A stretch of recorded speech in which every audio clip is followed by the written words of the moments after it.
Bismillahirrahmanirrahim. Assalamualaikum warahmatullahi wabarakatuh. Perkenalkan, nama saya Suryadi Majid, kelas F akuntansi semester 4. Pada hari ini saya akan menjelaskan mengenai analisis kinerja portofolio. Mungkin langsung saja ke salah satu kasus. Bisa dilihat dari data di atas, yaitu data untuk menghitung kinerja portofolio yang terdiri dari 7 periode, 3 saham, 1 return rata pasar, dan terakhir rata atas bunga investasi bebas risiko. Untuk datanya sudah bisa dilihat dan saya rasa cukup jelas di dalam. Langsung saja kita masuk cara mencari rata-rata dari tiap saham, yang itu menggunakan rumus average.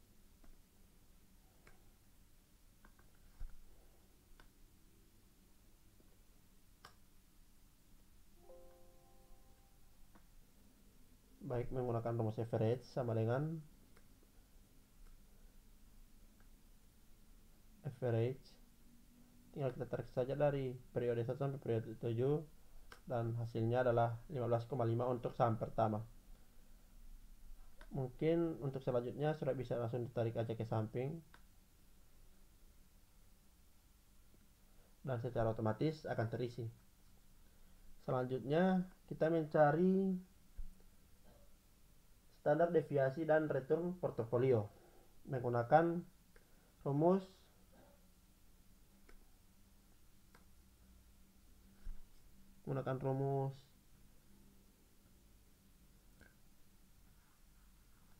STDV.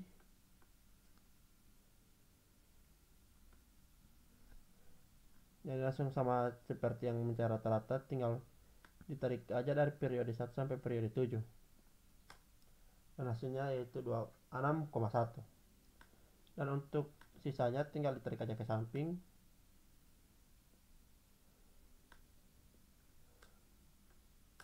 secara otomatis akan terisi. Dan terakhir yaitu mencari beta portofolio atau risiko pasar, yaitu dengan cara menggunakan rumus slope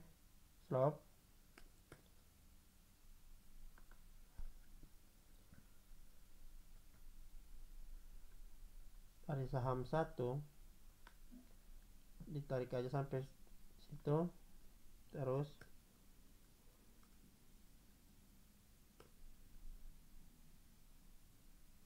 dan RM nya juga ditarik.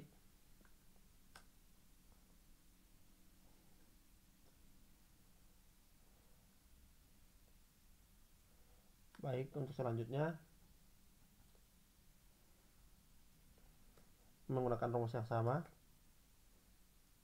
yaitu menggunakan slope. Cara kerjanya juga sama, ditarik dari periode 1, terus juga RM.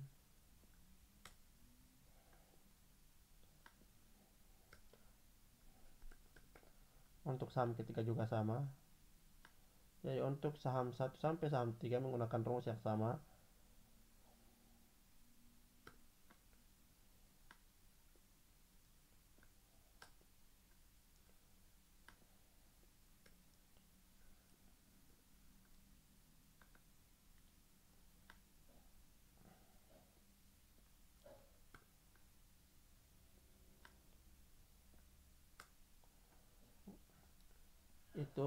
Itu adalah hasil dari rata-rata, standar deviasi dari return portofolio, dan beta portofolio ataupun risiko pasar.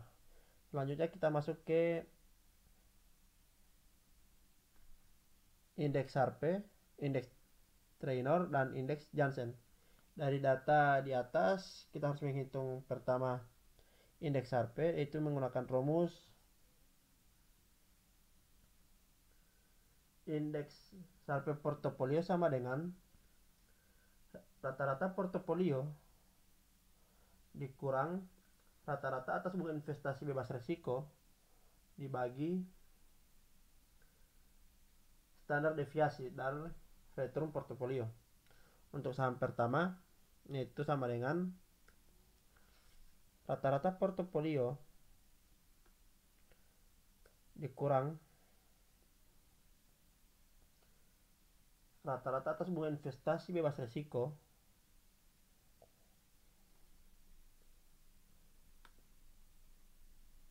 Jangan lupa ditaruh dalam kurung terlebih dahulu dan dibagi dengan SDPI.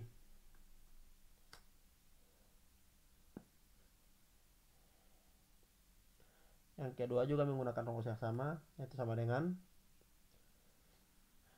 rata-rata saham 2 rata-rata saham 2 dikurang RF dibagi SDPI. Dan selanjutnya begitu untuk seterusnya.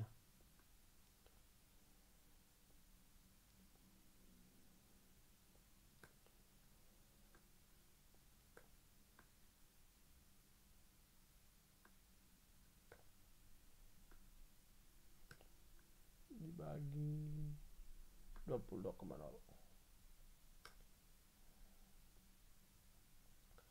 Dan terakhir itu SPM buka kurung rata-rata dikurang rata-rata bunga investasi bebas risiko dibagi standar deviasi. Selanjutnya kita masuk ke indeks trainer, yaitu indeks trainer sama dengan rata-rata dikurang rata-rata portofolio dikurang rata-rata bunga investasi bebas risiko dibagi beta portofolio. Jadi rumusnya sama dengan rata-rata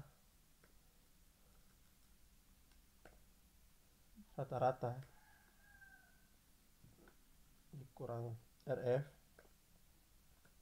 dibagi beta.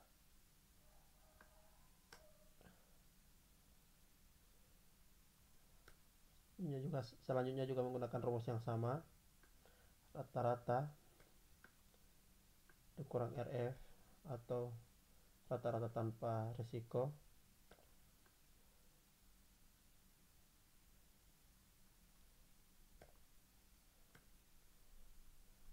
bagi beta.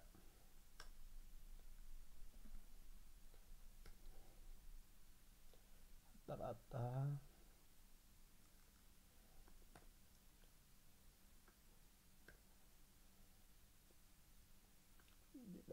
dikurangi itu dibagi portofolio, dan terakhir itu sama dengan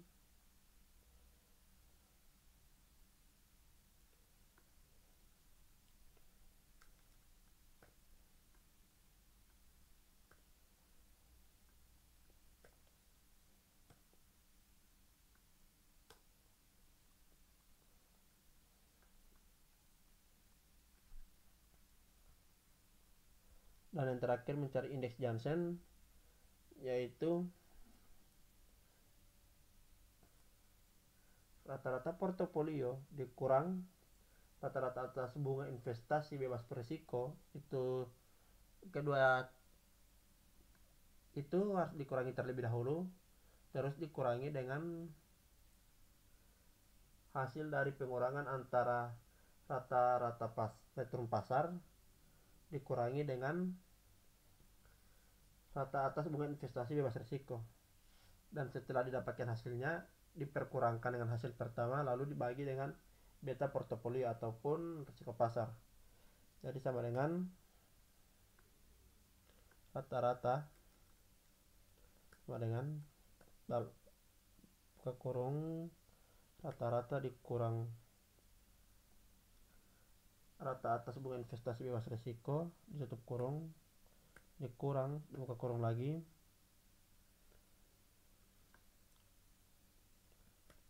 kurang tutup kurung dibagi beta.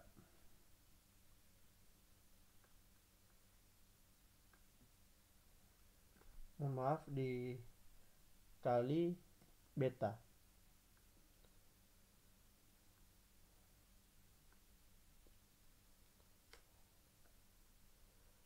Dan selanjutnya rumus kedua, buka kurung, rata-rata dikurang rata-rata bebas risiko, tutup kurung, kurang, buka kurung lagi, RM kurang RF, ditutup kurung, dikali beta.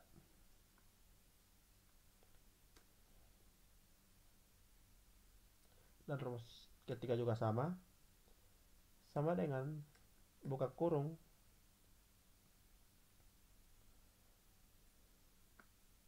rata-rata dikurang RF, tutup kurung, kurang, buka kurung lagi, RM kurang RF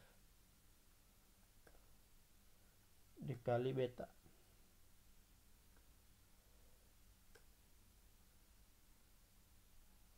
Dan yang terakhir sama dengan buka kurung,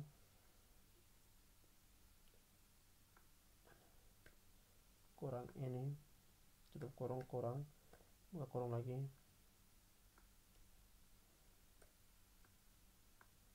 tutup kurung, dikali beta, hasilnya 0. Jadi jika dilihat dari hasil data, dapat disimpulkan bahwa berdasarkan hasil perhitungan tersebut dapat dikemukakan bahwa kinerja portofolio A yang paling tinggi bila dibandingkan dengan portofolio lainnya yang dibentuk sendiri. Dengan demikian, portofolio B dan C perlu direvisi.